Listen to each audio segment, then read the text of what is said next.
Today I messed up by making lime-scented sunscreen. I love the smell and taste of limes, it reminds me of summer and makes me feel happy. A while back, I wanted to have a lime-scented sunscreen. In my mind I was going to go to the beach and be imagining myself in some kind of tropical getaway. So, the night before my beach outing, I get a new bottle of sunscreen, and I add a bit of fresh lime juice to it until it smells appropriately like limes. I go to bed that night completely unaware of the horrors that await me. I go to the beach, put on my sunblock and I sit out in the warm sunlight, just peacefully listening to the waves. A little over an hour passes and I start to notice a slightly painful sensation coming from my skin. So in my infinite wisdom, I put on more of my sunscreen. Another 45 or so minutes pass and my skin is really starting to hurt. I decide it would be for the best if I get into my car for a bit to protect myself from the sun. Over the next half an hour I can see my skin turning red, the beginnings of blisters everywhere and my skin is on fire. I start to panic, the pain getting worse and worse all over my body.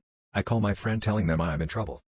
By the time my friend arrives, I am red all over and completely immobilized by the pain. Thinking I'm in some kind of severe allergic reaction, they take me to the emergency room. The response is nearly immediate and I get assessed in the burn unit.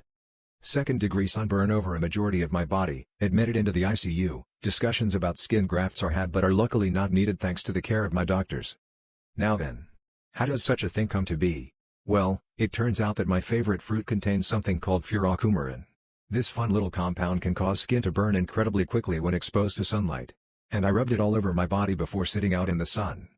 Even to this day I'm still covered in burn scars. I barely go outside anymore unless I'm clothed head to toe and I haven't had a lime ever since. Today I messed up by eating the wrong burger. This is actually a developing situation. This evening my wife offered me the rest of her vegan burger, which I happily accepted. On an about-to-be related note, we got a cheeseburger from a restaurant last week but never ended up eating and it has been sitting in our fridge. I'm sure you see where this is going. Worth mentioning, I am not a vegan and have no idea what a vegan burger tastes like. After eating most of a burger, and thinking it tasted a little weird but no weirder than how I expected a vegan burger to taste, I asked my wife if she tried it before. She told me, not before the half of the one tonight. This response confused me seeing as I had just eaten an entire burger.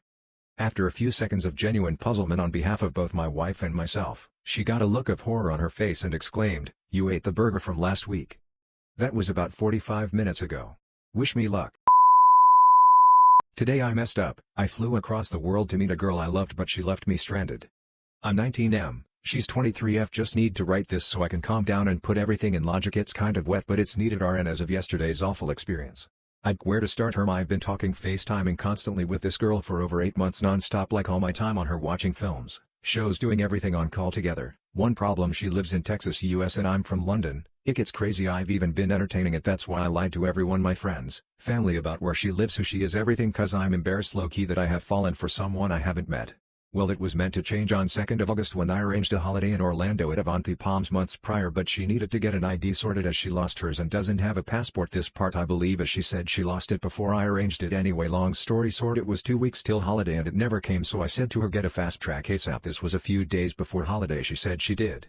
Now I'd gif she really did. I'd gif anything she told me was true. Felt like I knew everything about this girl, but at the same time I guess I never did, as at 12:22 a.m. I saw a text saying the ID hasn't came. I was screaming, swearing and saying crazy things which may not be acceptable, but I won't leave it out as I'm not a great person. I have my mean word moments. Anyway, I needed to be out the house by 3 a.m. to get my flight. After 21 hours of traveling I made it to Orlando. I went to check in with the holiday I paid for. They refused as I wasn't 21 BTW. She is 23 and I'm 19. Yeah, I know, a little red flag, but she was 22 when we started talking. Anyway, back to it. I was like, what am I meant to do to the manger? But that fat lil fucker didn't care. I wasn't even rude or aggressive. I was just helpless, asking for his empathy. I don't live here, but no, he didn't help. Anyway, I started to spam text Francis begging for help, but she was giving me 10 to 15 minutes replies like, what a joke. I called her and she seemed so calm, like it wasn't her holiday as well.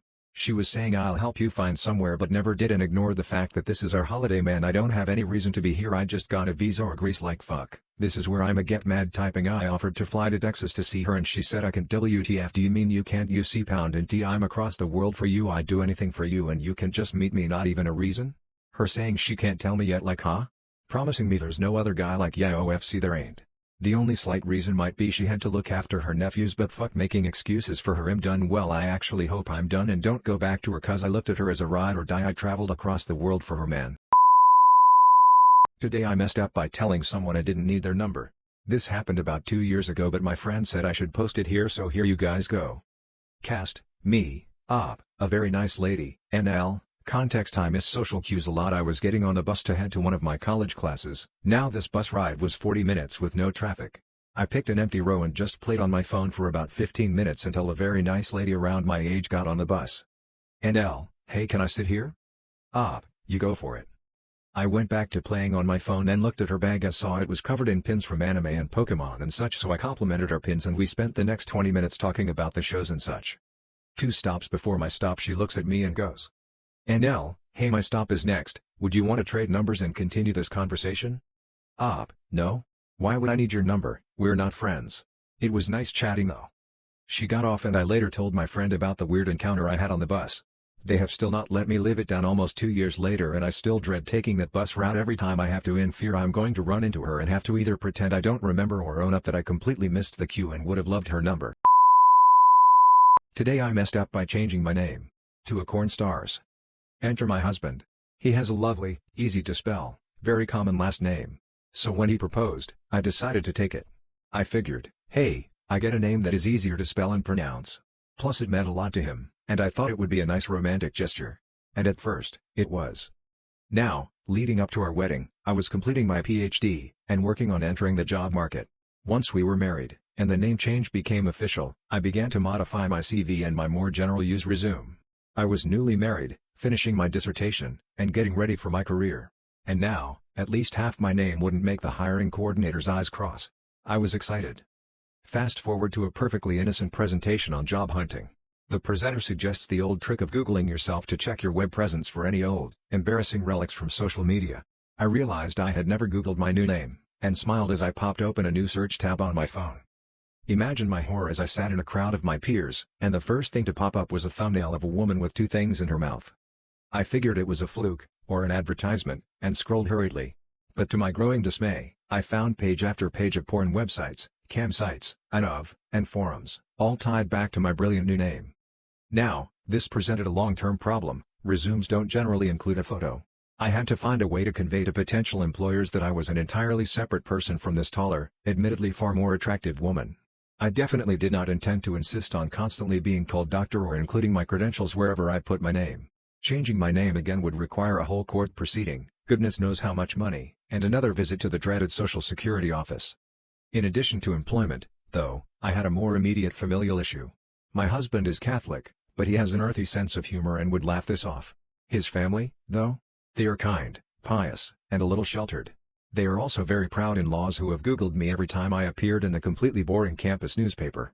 I knew they would understand, but I had to either allow them to stumble blindly into a literal hurricane of dicks and pregnancy fetish material, or warn them as kindly as I could. Needless to say, our next visit was profoundly awkward. Now, I insist on using my middle initial in professional settings. I am rather particular about it. My students have been kind enough to comply, though sometimes 1 or 2 giggle when I show up on the first day.